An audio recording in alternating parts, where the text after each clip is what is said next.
ছোট্ট ভিডিও নিয়ে এসেছি কাঁথা স্টিচের। পিওর ব্যাঙ্গালোর সিল্কের ওপরে কাঁথা স্টিচ, ওরলি ডিজাইনে কাঁথা স্টিচটা করা রয়েছে। পুরো শাড়িতে অল ওভার কাজ করা রয়েছে। আঁচলটাতে থাকছে এই কাজটা।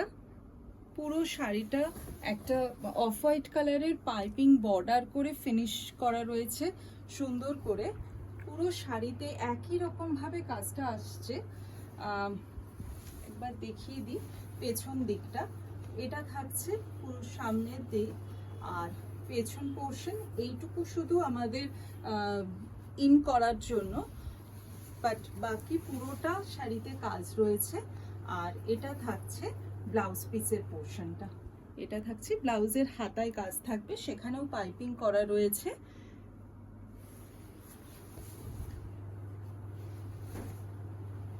মেরুন কালারের উপরে ডুয়াল টোন, তার মধ্যে ওরলি ডিজাইনে কাঁথা স্টিচ করা।